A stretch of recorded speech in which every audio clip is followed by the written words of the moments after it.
एक कहावत कही गई है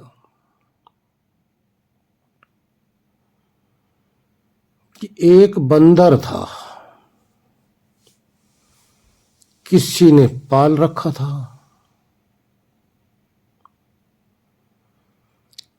अब उस बंदर का ये कहना है अपने मालिक से, कभी मुझे कोई काम दो, काम बताते रहोगे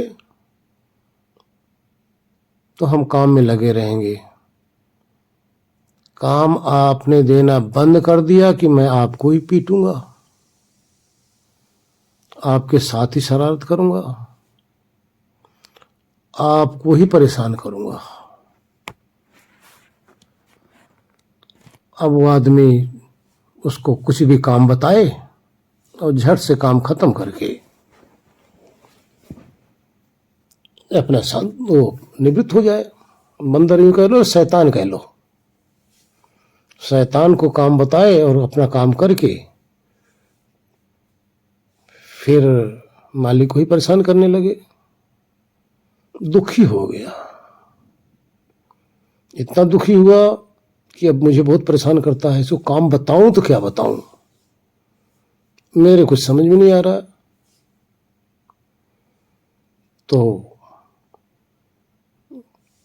वो महापुरुष जी किसी ज्ञानी पुरुष के पास गए, बोले जी किसी से मैं सलाह लेता हूं। किसी संत के पास गए, अपनी व्यथा उन्होंने बताया कि एक मेरे पास शैतान है, इसको जो भी काम दो करके निवृत्त हो जाता है, फिर मुझे परेशान करता रहता है। और इसका ये कहना है कि मुझे ऐसा कोई काम दो कि जिससे मैं निवृत्त ही ना हूं। निवृत्त होऊंगा काम करके तो मैं आपको ही दुखी करूंगा, आपको ही परेशान करूंगा। तो महात्मा जी कुछ देर तक सोचे, संत जी। उन्होंने फिर एक उपाय निकाला, एक उपाय खोजा। फिर बताने लगे, बोले एक काम करो, एक बांस ले जाके तुम गाड़ दो वहां जमीन में अपने दरवाजे पर, और जब भी वो आए उसको काम दे दो, और उसको काम ये दे दो कि भाई इसके ऊपर चढ़ते जाओ और नीचे उतरते जाओ, चढ़ते जाओ नीचे उतरते जाओ, बस यही तुम्हारी ड्यूटी है। न एक उसका काम खत्म होगा और न ही आपको परेशान करेगा। तो वो दुखी राम जी ही काम किए ले जाके कि शैतान को बोले वे तुम चढ़ते रहो उतरते रहो, ऊपर तक जाओ फिर नीचे आओ, नीचे से ऊपर, बस तुम्हारी यही ड्यूटी है, हमेशा ये करते रहो। अब शैतान जी को समय नहीं, अब उसी में लग गए। अब जब वो उसमें लग गए तब महाशय जी को छुट्टी मिली, तब महाशय जी स्वतंत्र हुए, तब उनको ये परेशान करना बंद कर दिया है शैतान। अब विचार करो, वो शैतान कौन है और कहां है, और वो दुखीराम कौन है, कहां है। वो दुखीराम समस्त आत्मा राम है और वो शैतान सबका मन है। जब आप काम में लगे रहते हो, विचार करो, जिस समय आप कर्म कर रहे होते हो उस समय आपका मन परेशान नहीं करता, उस समय आप कार्य में लगाए रखते हो, परेशानी नहीं करता क्योंकि आपका काम कर रहा है। लेकिन जैसे ही फुर्सत होता है वहां से आप अपना कार्य संपन्न करते हो, जैसे ही आप अकेले बैठते हो तो इस दुखी राम को दुखी करने लग जाता है। कौन? ये मन। अब इसको हमें आपने ड्यूटी देनी है। कौन सी ड्यूटी? अब इसको चाहे नाम की ड्यूटी दे दो, नाम का अर्थ है सुमिरन का, भजन का। कैसा नाम? नाम का अर्थ हो और कुछ नहीं है। कितने कहानियां गढ़ते हैं कि गुप्त नाम है, सब बकवास है, फालतू बातें हैं। नाम का अर्थ है जैसे ईश्वर के का प्रणिधान, कल बात आई थी ना,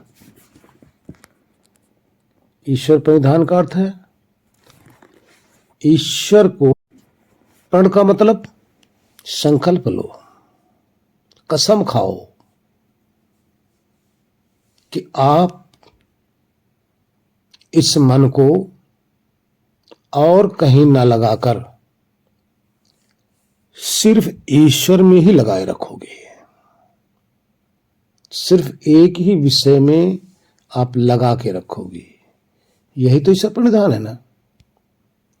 तो अब वो कहां से होगा? अब उसी शैतान रूपी मन को ईश्वर प्रणिधान में लगा दो। आप सुबह से शाम तक नाम जपते रहो, भाव में मस्त रहो। आप देखेंगे कि कुछ काल के बाद, कुछ समय के बाद आप, और एक गौर कर लेना, कितने कहते हैं कि मन शांत हो जाएगा तभी आत्मा स्वरूप में ठहरता है। ऐसा नहीं है। ये उल्टी रीत बता रहा हूं आपको आज। मन अपना कार्य कर रहा होता है। मन को जब आप एकाग्र कर देते हैं, एक विषय में जब आप लगा देते हैं, तब आप वहां से हट जाते हैं। आपको हटना है, मन को नहीं हटना है। आप हट जाते हैं। आप सोचते हो कि मन कुछ नहीं कर रहा है। मन तो अपना काम कर रहा है, लेकिन अब आप ही मन के साथ नहीं हो। तो आपने क्या करना है?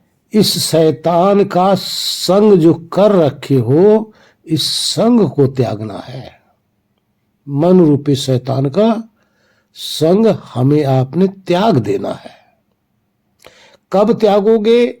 जब ये एकाग्र होगा। एकाग्र का अर्थ जब ये उस ध्यान में निमग्न हो जाएगा, तब उसके बाद में आप स्वयं ही हट जाएंगे।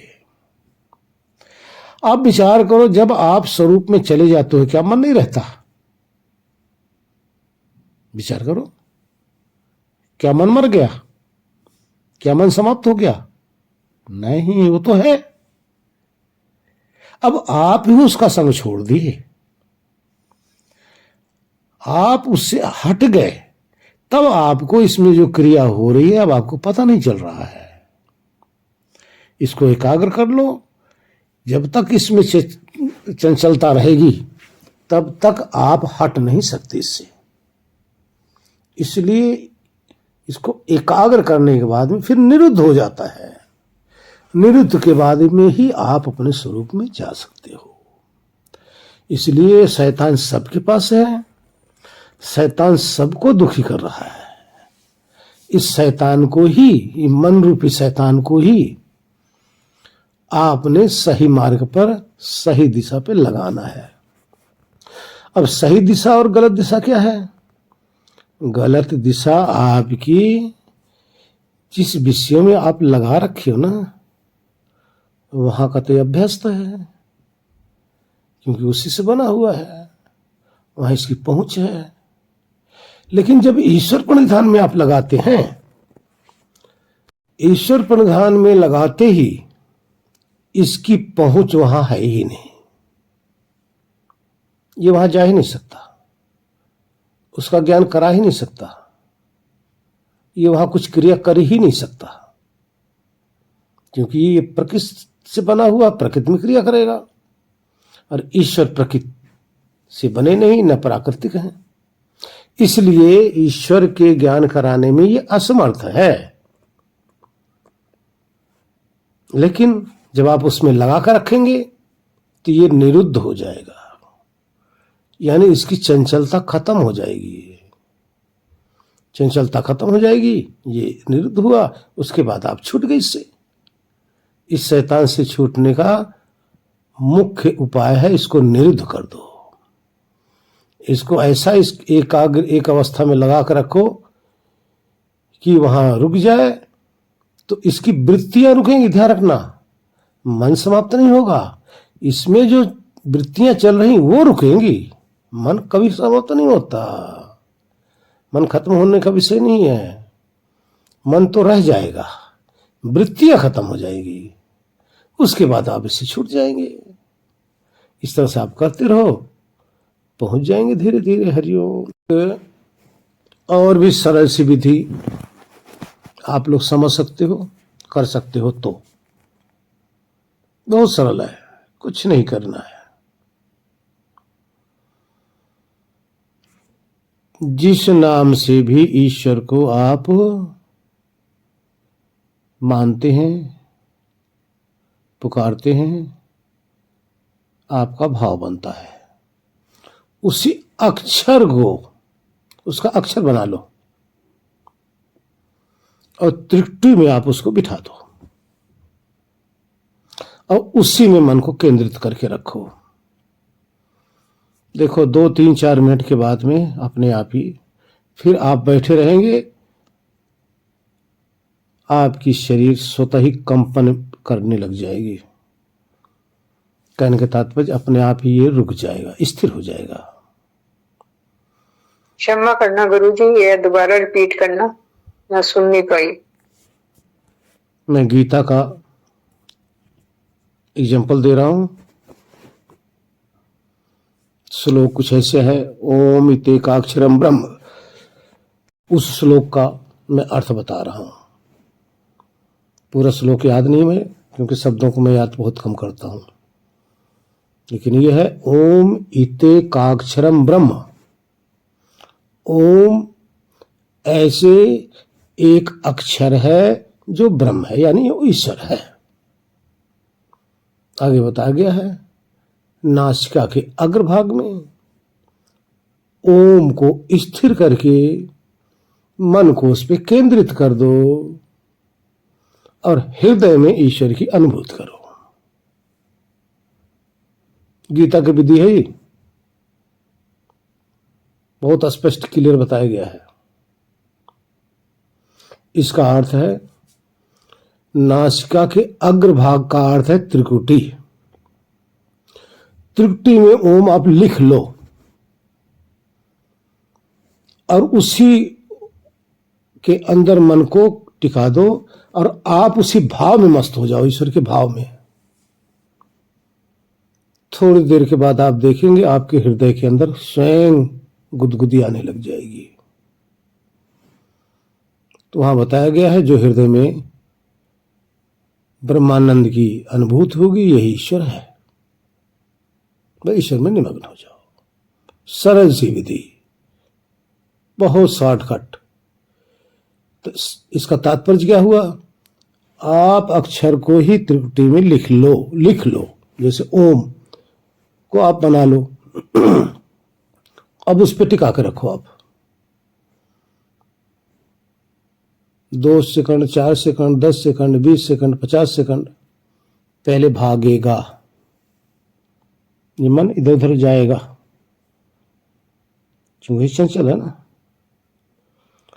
कुछ समय के बाद में जब आप अभ्यास करने लग जाएंगे ना, इसके बाद में इसी ओम में आपका मन बिल्कुल स्थिर हो जाएगा। स्थिर होते ही इसी को, जब आप ओम को आप देख रहे होते हैं, ध्यान रखना, जब देख रहे होते हैं, कैसे देख रहे होते हैं, बिल्कुल डोलायमान ना हो, बस एक टक इसको आप देख रहे होते हैं, तो ये मन वहां लगा हुआ आपका।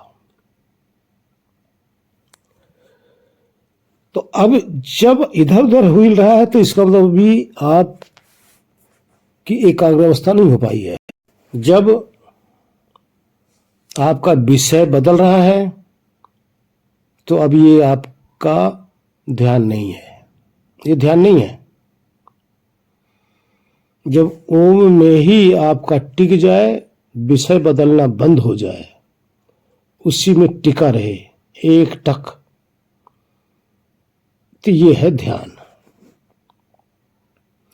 जब एक टक उसी में टिका रहे, अर्थात फिर समझ लो विषय न बदले, ओम देख रहे हो तो ओम ही रहे, बीच बीच में दूसरा ना आने पाए। जब दूसरा ना आने पाए तो जिसको कहते हैं एकाग्र अवस्था। अब ये मन आपके मुट्ठी में आ गया है। इससे पहले अगर बदल रहा है विषय तो अब आप इसके मुट्ठी में हैं। जब विषय बदलना बंद हो गया, सिर्फ ओम की अनुभूति हो रही है और उस ओम से आप भाव बना रखे ईश्वर का। ध्यान रखो, ओम इते काक्षरम परम, ओम ऐसा एक अक्षर है। ध्यान रखना, वो शब्द नहीं है, वो राइटिंग नहीं है, अक्षर। अक्षर का अर्थ अविनाशी, जिसका क्षर नहीं होता, ऐसा एक अक्षर है।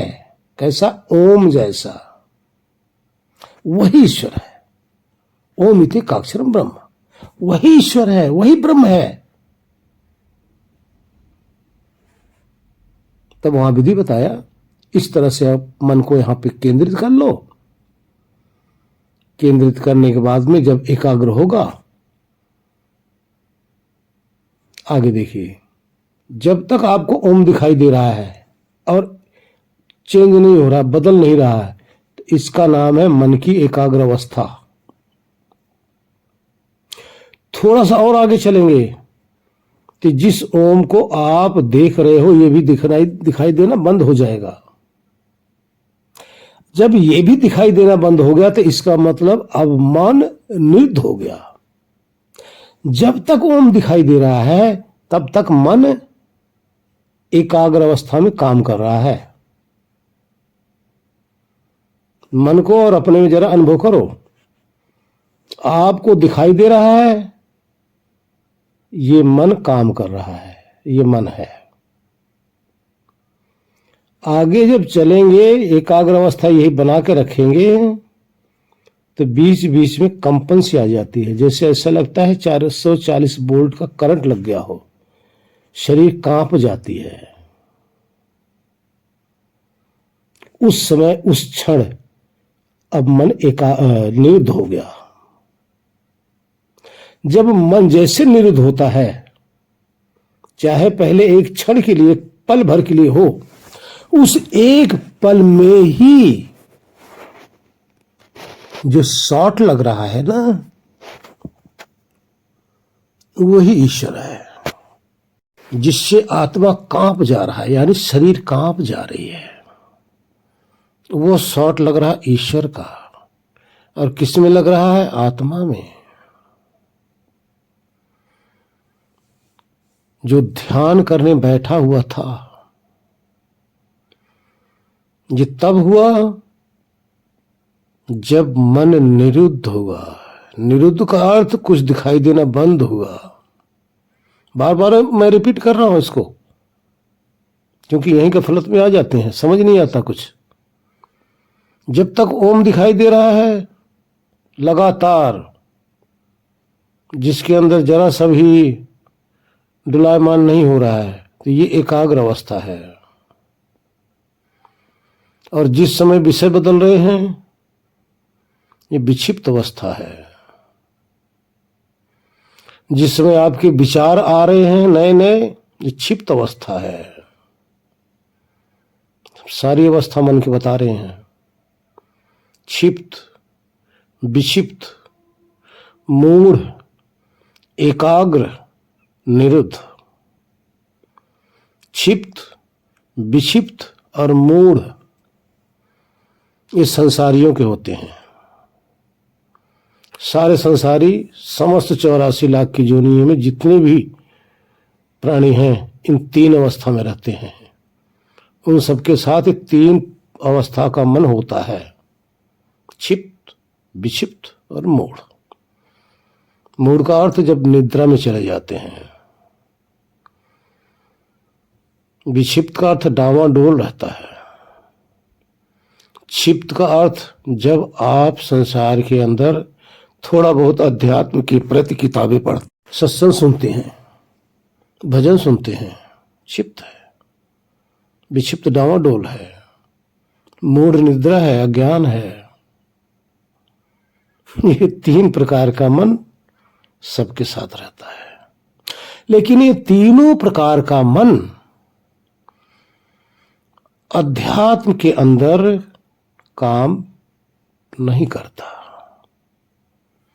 अध्यात्म के लिए कारगर नहीं है। ये तीनों प्रकार का मन आध्यात्मिक प्राणी के लिए बाधा है। इसलिए आध्यात्मिक प्राणी अध्यात्म के लिए, ध्यान के लिए, साधना के लिए, समाधि के लिए कौन सा मन काम करता है? एकाग्र, फिर निरुद्ध। ये अध्यात्म में काम आता है। संसार में एकाग्र और निरुद्ध काम नहीं आता, जबकि एकाग्र अवस्था कभी जब बच्चे या कोई भी एकाग्र होकर पढ़ाई करते हैं या जैसे पेपर देते हैं तो उस समय मन एकाग्र रहता है, लेकिन किसमें? उस विषय में। लेकिन अध्यात्म के लिए ये लागू नहीं होता। अध्यात्म में एकाग्र का अर्थ है आत्मा या परमात्मा के अंदर एकाग्र चित करना, जिसका अर्थ है सिर्फ वही विषय चले, बाकी कोई विषय ना आने पाए। ये अध्यात्म में ये मन काम करता है। उसके बाद निरुद्ध के बाद में आत्मा स्वरूप में चला गया। मन निरुद्ध हुआ, आत्मा उस शैतान से बच गया। शैतान अलग, आत्मा बेचारा अलग। जब आत्मा अलग हुआ तब अपने अंदर अपने स्वामी का अनुभव करता है। यह है समाधि का फल। उस अनुभव में मग्न रहता है, आत्मज्ञान करता है। इस तरह से है। पहचान एक और भी है। जब आप ध्यान में बैठे होते हैं, जब करंट लगता है, शरीर कांप जाती है, ऐसा लगता है 440 वोल्ट छुआ दिया गया हो। बस उसी क्षण आपका मन निरुद्ध हुआ है, उसी क्षण। लेकिन फिर जब आप अलर्ट हो जाते हैं, फिर उस एकाग्र में आ जाते हैं, तो निरुद्ध अवस्था आपकी हट गई है। जब वो परमानेंट निरुद्ध अवस्था हो जाता है, तब आत्मा हृदय में जाकर डूब जाता है, उस परमानंद में जाकर समा जाता है। ये परमानेंट यहां निरुद्ध हो जाता है। उस समय कभी कभी आता है, साधक बैठा है,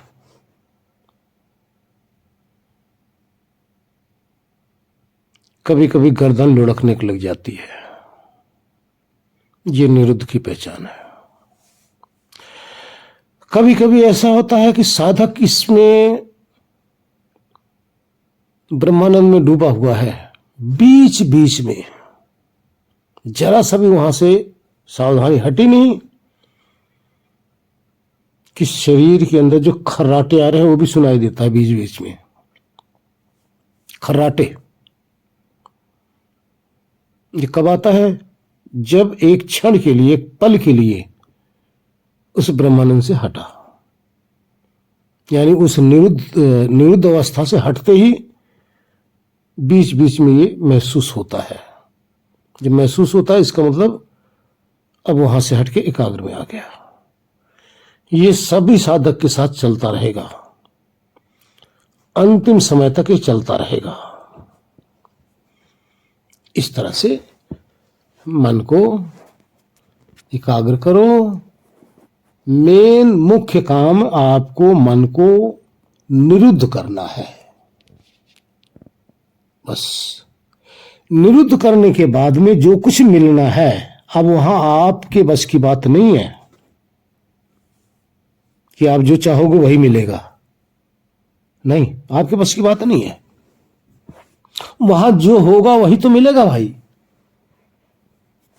आप चाहोगे हम ये मैं ऐसा मिल जाए वैसा मिल जाए, नहीं। अरे भाई वहां जो है वो मिल जाएगा। वहां है क्या? निरुद्ध होते ही आपकी समाधि का फल मिल जाएगा। और समाधि का फल क्या है? एक दिन बताया था, वेद में बताया गया है कि ध्यान के द्वारा पकवान को तैयार करो। उसके बाद में जब तक पकवान तैयार हो रही है तब तक आपका यम नियम आसन प्राणायाम प्रत्याहार धारणा ध्यान समाधि है। इस 8 अंग के द्वारा आपने पकवान तैयार करना है। पकवान कौन है? वो ब्रह्मानंद। उसके बाद में जब पकवान तैयार हो जाती है, अब जब बैठ के चाव से मस्ती में उसी आनंद रूपी रस को रसास्वादन कीजिए। यह है पकवान। अब उसका सिर्फ स्वाद लेना रह जाता है। आपके चाहने और न चाहने से कुछ नहीं होगा। आपको सिर्फ इस मन को निरुद्ध करना है। निरुद्ध करते ही स्वतः ही मिल जाएगा, चाहे कोई भी हो। जितना भी हमें परिश्रम करना है मन को निरुद्ध करने के लिए। मन को निरुद्ध करने का अर्थ है मन तक आपके सारे क्रियाकलाप हैं। इस मन तक ही सृष्टि का जंजाल है। सृष्टि का चक्रव्यूह इस मन तक ही है। मन का के चक्रव्यूह के भेदते ही आप सृष्टि के चक्रव्यूह से पार हो जाएंगे। उसके बाद में आप उस भंडार पे बैठ जाओ। बस जो मिल रहा है जो वहां है उसी के मौज में रहो। तो अब यहां क्या करना है? आपने करना नहीं, निरुद्ध करना है। ये जो मन की चंचलता है, विषयों में भाग रहा है, तरह तरह के ख्याली पुलाव में मन आपको घुमा रहा है, तरह तरह की वासनाओं में जो आपको भटका रहा है। देखिए आपके बस की बात भी कुछ नहीं है। जब तक मन है आप बच भी नहीं सकते, क्योंकि कुछ न कुछ आपको दिखाएगा ही। आप तो इसके चंगुल में है ना। आपके सामने लाइट जल रही हो, आपकी आंखों के बिल्कुल आगे, आप क्या करोगे? आप तो मजबूरी हो गई ना उस प्रकाश को देखना। इसी तरह से ये मन रूपी लाइट जल रही, आपकी मजबूरी है। आप हट नहीं सकते। यही सृष्टि चक्र है। बस इस लाइट को किसी न किसी तरह बुझाने का प्रयत्न करो। लाइट बुझ गई, आप बच गए। आप इस मन को निरुद्ध कर दिए कि आप बच गए।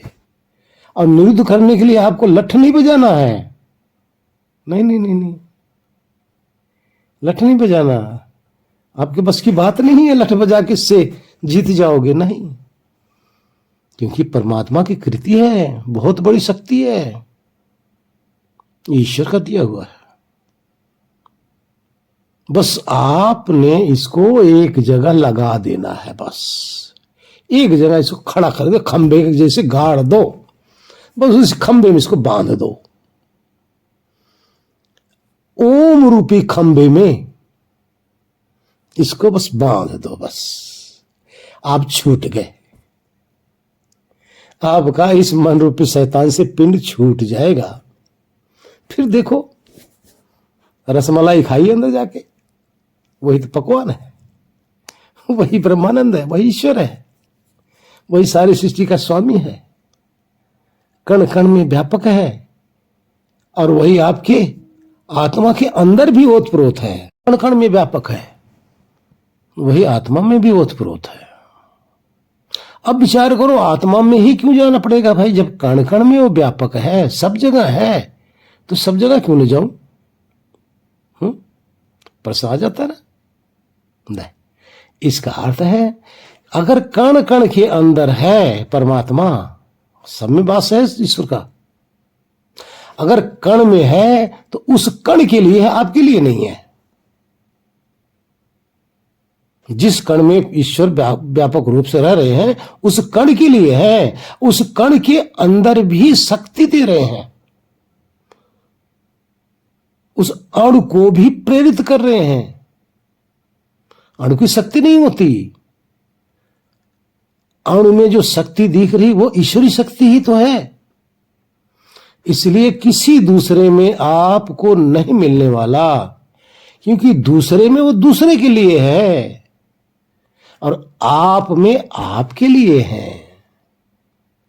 इसीलिए सब ने क्या कहा? परमात्मा कहाँ है? आप में है। कोई नहीं कहा कि बाहर जाओ, जंगल में जाओ, पहाड़ों में जाओ।